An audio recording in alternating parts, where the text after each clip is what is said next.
नमस्कार, मैं हूं आपके साथ विशाल कालरा। एक बार फिर से कश्मीर में अटैक हुआ है। पहलगाम में हुए आतंकी हमले को लेकर पूरा देश गुस्से में है, गम में है। आतंकी हमले का जवाब कैसे दिया जाएगा, इस बात का तो इंतजार है ही, लेकिन इंतजार इस सवाल के जवाब का भी है कि आखिर वो नया कश्मीर, वो बदला हुआ कश्मीर जो वादा किया जा रहा था, आखिर वहां पर हुआ क्या। पिछले साल तक जहां पर 2 करोड़ 35 लाख टूरिस्ट पहुंच रहे थे, जो कश्मीर 370 हटने के बाद बदला बदला सा, नया नया सा नजर आ रहा था, उस कश्मीर में वही पुराना पैटर्न फॉलो करते हुए आतंकी आ जाते हैं, हमला कर देते हैं, भारत को जख्म दे देते हैं, सारी सीमाओं को पार करते हुए टूरिस्ट पर अटैक कर देते हैं। ये हुआ क्या, यही समझने के लिए आज बेहद खास मेहमान, कश्मीरी पंडित, कश्मीरी एक्टिविस्ट सुशील पंडित साहब हमारे साथ जुड़ रहे हैं। सुशील जी, बहुत बहुत स्वागत है आपका।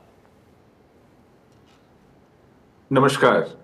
सुशील जी, यही सवाल है कि 370 हटने के बाद हमने बड़े बड़े दावे सुने, साहब कश्मीर बदल गया, नया कश्मीर है, रोजगार आ गया, विकास आ गया।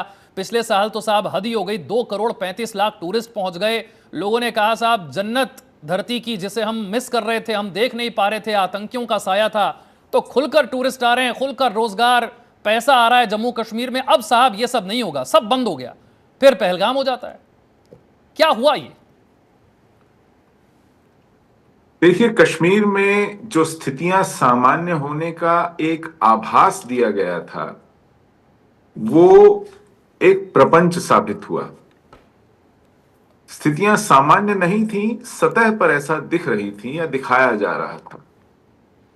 क्योंकि किसी भी सरकार के लिए ये एक प्राथमिकता बन जाती है कि हमारे शासन में स्थितियां सामान्य हैं, ऐसा दिखाने की ललक जो रहती है, उसके कारण कश्मीर की वास्तविक स्थिति पर काम न करके उसको सामान्य दिखाने पर मेहनत होती रही, सामान्य करने पर नहीं।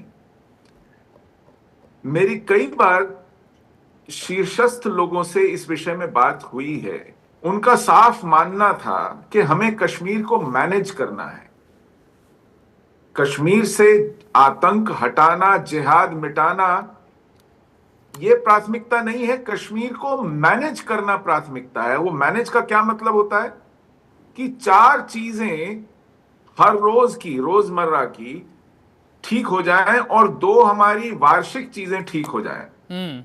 ये 4 चीजें थी कि सड़कों पर यातायात निर्बाध रूप से चले, बेरोक टोक चले, कहीं कोई रुकावट, हड़ताल, रास्ता रोको ना हो, बाजार समय पर खुले, समय पर बंद हो, जिसे जो खरीदना हो, बेचना हो, आए और जाए शांति से, स्कूल और कॉलेज समय पर चलें, उनकी परीक्षाएं समय पर हों, वहां कोई व्यवधान ना हो, और चौथा कि दफ्तर समय पर लगें, जिनको काम करना है आए, कराना है आए जाएं, इसमें कोई बाधा ना हो। ये 4 चीजें अगर हर रोज सामान्य चलती हैं तो स्थितियां सामान्य हैं।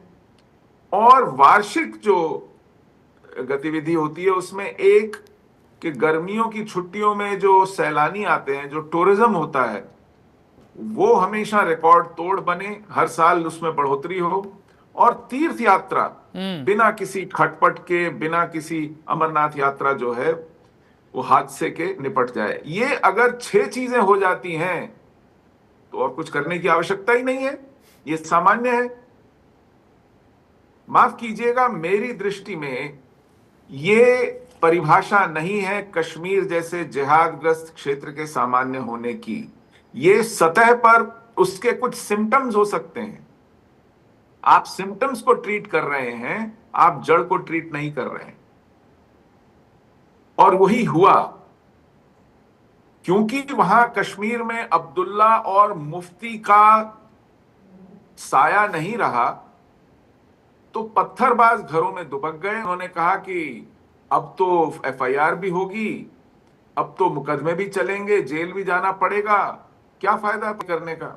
उधर पाकिस्तान कंगाल हो गया, उसको बचे। इन्हीं कारणों से, और फिर सरकार शाबाशी, देखो पत्थरबाजी रुक गई, देखो हड़तालें रुक गई, देखो अब कैलेंडर जारी नहीं होते हैं, अब झंडे नहीं लहराए जाते हैं। ये सब सतह की बातें हैं। अगर जिहाद की रणनीति बदली है तो इसका मतलब यह नहीं है कि आप जीत गए हैं।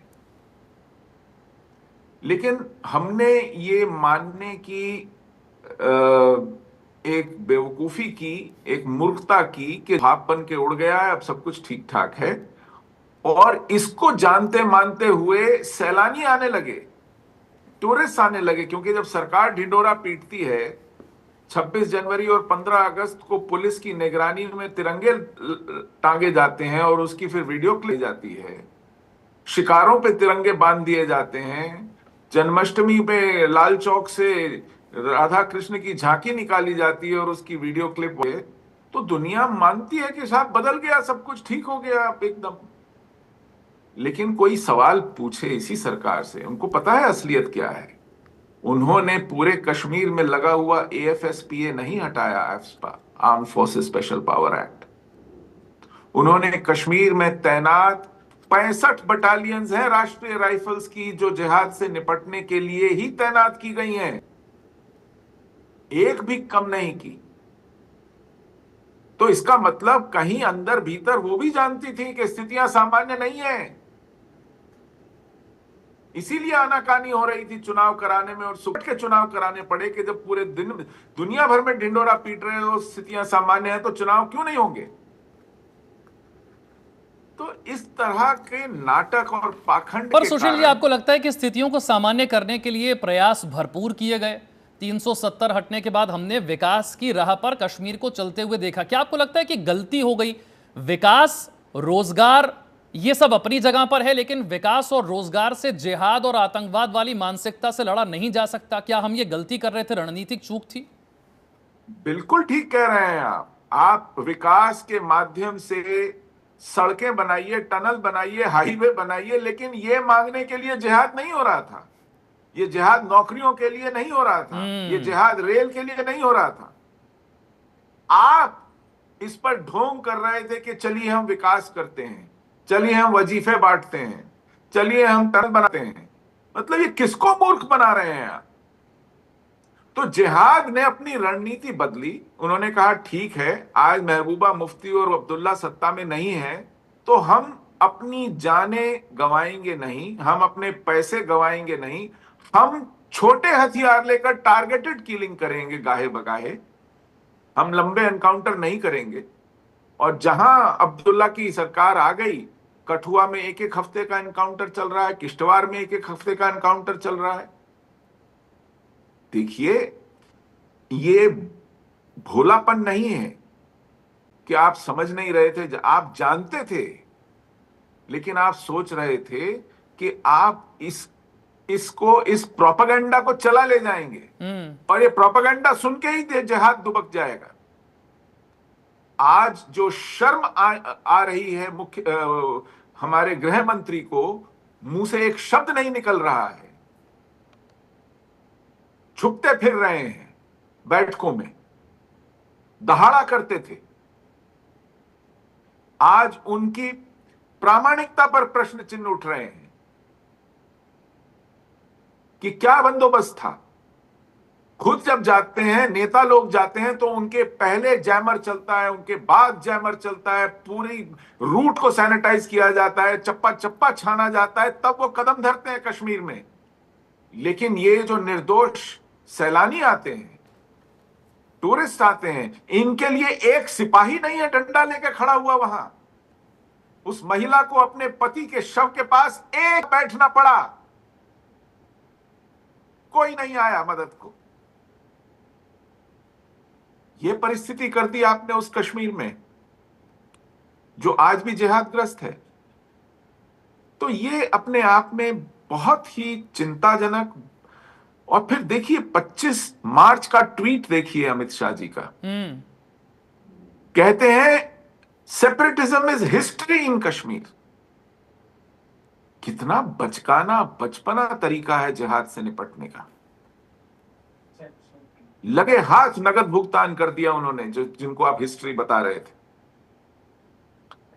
तो ये बहुत चिंताजनक है इस तरह की मानसिकता कि हम कश्मीर को किसी तरह मैनेज करेंगे और मैनेज करते करते ठेल के ले जाएंगे। ऐसे जिहाद नहीं हो। 40 साल भारत जूझ रहा है। हमने कश्मीर में जितने अपने सैनिक खोए हैं, सभी युद्धों में अगर मिला भी लेना स्वतंत्रता बाद के जितने भी युद्ध भारत ने लड़े हैं, उसमें इतने सैनिक नहीं खोए हैं जितने अकेले कश्मीर में जिहाद से जूझते हुए खोए हैं। और उससे निपटने का इतना बचकाना तरीका अक्षम्य है। एक इस बात देश कही के साथ जाती अपराध थी है। सुशील जी, एक बात कही जाती थी कि नहीं आतंकी भले हैं लेकिन ये लोकल कश्मीरियों को किसी तरीके का नुकसान हो, उनकी रोजी रोटी पर संकट आए, ऐसा काम नहीं करते हैं। लेकिन ये तो सारी लक्ष्मण रेखा लांघ दी गई। अब तो कोई आर्मी पर, सीआरपीएफ पर, पुलिस पर अटैक तो हुआ नहीं, सीधे टूरिस्ट पर अटैक हुआ। और लोग तो मानते थे कि नहीं साहब, टूरिज्म को तो कुछ नहीं होने देंगे, टूरिस्ट पर तो अटैक नहीं करेंगे। फिर इस लक्ष्मण रेखा को लांघने का फैसला कैसे, क्यों हुआ होगा? विशाल जी, ये भी बातें बनाने वाली बात है। टूरिस्ट पर अटैक कब नहीं हुआ? 90 के दशक में यूरोपियन जर्मन टूरिस्ट के गर्दन काट ली गई थी।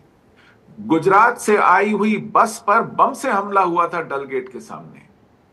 अमरनाथ यात्रा करने के बाद जिन टूरिस्ट ने कहा कि चलो लगे हाथ कश्मीर घूम लिया जाए, उन पर हमले हुए थे। टूरिस्ट पर भी हमले होते रहे हैं, लेकिन हां, ये जिहादी, क्योंकि अब हमने टूरिज्म को ही कसौटी बना लिया था कि देखो लाखों करोड़ों टूरिस्ट आ रहे हैं, होटलों में रहने की जगह नहीं है, फ्लाइटें भर भर के आ रही हैं। उन्होंने कहा चलिए लगे हाथ इसी कसौटी पे आपको धो दिया जाए। आपने कहा था बम धमाके रुक गए हैं, एनकाउंटर रुक गए हैं, आके देख लीजिए। तो आप इन बयानों से, इन वीडियो क्लिप से जिहाद का मुंह चढ़ा सकते हैं, आप उसकी कमर नहीं तोड़ सकते। आप तिरंगे लहरा करके उसको चुनौती दे सकते हैं, लेकिन उसका जबड़ा नहीं उखाड़ सकते। जबड़ा उखाड़ने के लिए आपको निरंतर निगरानी, चौकसी और कार्रवाई करनी पड़ेगी। आपने वो भी कम कर दी है घाटी में। ये सामान्य स्थिति दिखलाने की ऐसी सनक है कि आपने चेक पोस्ट हटा दिए हैं जहां गाड़ियों की तलाशी होती है। आपने जामा तलाशी लेना, लोगों की शिनाख्त पता करना बंद कर दिया है। आपने कैसो और कैडो जैसे ऑपरेशन, कैसो है CASO, cordon and search operation, CADO है cordon and destroy operation. Cordon and search operation होता है जब आपको संदेह है कि कहीं पर आतंकवादी छुपे हुए हैं, अवैध हथियार हैं, तो आप उस जगह को घेरते हैं, नागरिकों से वो जगह खाली कराते हैं और वहां छानबीन और तलाशी करते हैं। यह है कैसो, कॉर्डन एंड सर्च ऑपरेशन। लेकिन जब आपको पुष्टि मिल जाए कि यहां पर आतंकवादी छुपे ही हुए हैं, ये गढ़ है, तो आप कैडो, कॉर्डन एंड डिस्ट्रॉय ऑपरेशन करते हैं। ये बंद कर दिए हैं। क्यों? क्योंकि आप दिल जीतने हैं, आपको किसी को असुविधा नहीं होने देनी है। इसी कारण, इसी दिल जीतने की बीमारी के कारण पुलवामा हुआ था। आपको मालूम है, वो भी समय था जब हमारे सुरक्षा बलों की कॉन्वॉय जब सड़क पे चलती थी तो आम ट्रैफिक को रोक दिया जाता था सुरक्षा कारणों के कारण। उस दिन सीआरपीएफ की कॉन्वॉय में आम ट्रैफिक को घुसने दिया गया, इसीलिए वो आतंकवादी अपनी आरडीएक्स से भरी हुई कार टकरा गया सीआरपीएफ की बस के साथ। वरना ऐसी कोताही नहीं होती थी। ये दिल जीतने की सनक जो है, ये बीमारी है, इसने हमारा कितना खून बहाया है, कितनी जानें ली हैं, ये आप जानते हैं, देश जानते हैं। तो ऐसे जिहाद से नहीं लड़ा जाता। एक और प्रश्न आता है कि जब पहलगाम में अटैक हुआ उसके बाद कश्मीर का आवाम सड़कों पर निकला, कैंडल मार्च किया, बैनर पोस्टर लगाए, दिखाए कि साहब हम पहलगाम के अटैक का विरोध करते हैं, हम तो इन 26 टूरिस्ट के साथ खड़े हैं, ये नया कश्मीर है साहब, हम नहीं सपोर्ट करेंगे इसका। तो लोगों को लगा शायद कश्मीरियों का दिल पूरे तरीके से बदल गया है और अब ये सब चलेगा नहीं। फिर प्रश्न ये भी आया कि अगर ये नहीं चलेगा तो जिन्होंने अटैक किया है वो आतंकी आए कहाँ से थे, किसके घर रुके, खाना कहाँ खाते थे, उन्हें गाइड कौन करता था, रास्ता कौन बताता था, हथियार, पैसा, ये सब भी तो कोई लोकल ही कर रहा था ना। कोई नहीं, बहुत से लोकल कर रहे थे।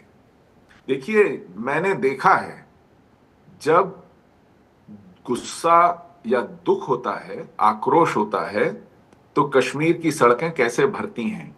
जब बुरहान वानी का मातम होना था ना, 36 थाने फूंक दिए थे इन्होंने। पुलिस वाले वर्दी पहन के बाहर नहीं निकल सकते थे, कर्फ्यू डिफाई किया गया था। वो गुस्सा और गम वो था कश्मीरियों का। आज मुट्ठी भर लोग कुछ मोमबत्तियां पकड़े, कुछ तख्तियां लिखे, गाहे बगाहे घूमते फिरते हैं और कैमरामैन को कहते हैं मेरी तरफ देखो, मेरी तरफ देखो। ये पाखंड भी मैं समझता हूं खूब। महबूबा मुफ्ती तक निकल आई थी तख्ती पकड़कर, और फिर उनका परसों का ट्वीट देख लीजिए। जैसे ही कार्रवाई शुरू हुई कहती हैं निर्दोष लोगों को ना पकड़ा जाए। जरा बताइए किस निर्दोष को पकड़ा है? कवर फायर देना शुरू हो गए। उमर अब्दुल्ला की भी यही ट्वीट है। जो कहावत है गेहूं के साथ घुनना पिस जाए, कहते हैं हाँ हाँ आप कार्रवाई अवश्य कीजिए आतंकियों के खिलाफ, लेकिन निर्दोष लोगों को, अरे भाई कौन सा निर्दोष पकड़ा गया? डॉग विसल होती है, लोगों को उकसा रहे हैं कि निर्दोषों के खिलाफ कार्रवाई हो रही है, जरा इसका विरोध कीजिए। जब मुख्यमंत्री खुद ट्वीट करके कहता है, जब पूर्व मुख्यमंत्री खुद कहती हैं कि ऐसा हो रहा है, तो आप ग्रीवेंस मॉन्गरिंग कर रही हैं, आप भड़का रही हैं, आप उकसा रही हैं, सुरक्षा बलों की कार्रवाई में बाधा बनने के लिए लोगों को बाहर निकलने को कह रही हैं कि निर्दोषों के खिलाफ कार्रवाई ना हो। तो कश्मीर में आप पाखंड करके ज्यादा देर नहीं चल सकते, चाहे वो स्थितियां सामान्य होने का पाखंड हो, चाहे वो सहानुभूति जताने का पाखंड हो, ये साफ दिखता है। सुशील जी, एक नैरेटिव ये भी बनाया गया कि साहब आतंकियों ने नाम पूछा, धर्म पूछा, इसे ना बताया जाए, बार बार इसे मत बताइए, देश का माहौल खराब हो जाएगा, सांप्रदायिक सौहार्द खराब हो जाएगा। पर जो सच्चाई है उसको कब तक नहीं स्वीकार करेंगे, उससे कब तक आंखें छुपाएंगे? मैं क्या बताऊं सर, ये बीमारी अब हर दल में आ गई है। हमारे गृह मंत्री ने अभी पिछले ही महीने एक मीडिया चैनल के कॉन्क्लेव में मंच पर से लाइव साक्षात्कार में कहा कि भारत का विभाजन भारत के मुसलमानों ने नहीं कराया। उन्होंने कहा कि मुस्लिम लीग को तो इतने वोट ही नहीं मिले थे चुनावों में कि वो ये करा पाती। उन्होंने कहा कि इसके लिए केवल कांग्रेस दोषी है। मुस्लिम लीग को क्लीन चिट दिया। उन्होंने उस समय के चुनाव नतीजों की भी अनदेखी करी, झूठ बोला निरा। सेंट्रल इलेक्शन में जितनी भी मुस्लिम इलेक्टोरेट सीटें थी 100% मुस्लिम लीग ने जीती थी, और प्रोविंशियल इलेक्शंस में जितने मुस्लिम इलेक्टोरेट सीटें थी उसकी 95% मुस्लिम लीग जीती थी। सरासर झूठ बोल के चले आए कि मुस्लिम वोटर ने पाकिस्तान नहीं बनाया। सरासर झूठ बोला कि मुस्लिम लीग के बस की नहीं थी, केवल कांग्रेस ने बनाया। तो अगर गृह मंत्री को ऐसा कहने की मजबूरी है सामाजिक सौहार्द के लिए, भाईचारे के लिए, एकता के लिए, तो देख लिया आपने, देख लिया जिनकी इफ्तार पर नाक भौं सिकुड़ती थी वो सौगातें मोदी पूरे देश भर में बांटते फिर रहे थे। तो ये बीमारी जो है अब घर कर गई है सब जगह। वोट के लालच जो न कराए ईश्वर करे, मतलब कम। ये बीमारी किस तरह से घर कर गई है, इसका इलाज कैसे होगा, सरकार क्या करने जा रही है, इस पर बहुत सारे सवाल हैं जिनके जवाब अभी आना बाकी है। लेकिन फिलहाल के लिए हमें इस बातचीत को यहीं पर रोकना होगा। बहुत बहुत शुक्रिया सुशील जी, आपने इतना वक्त निकाला और बातचीत की। बहुत बहुत शुक्रिया सर।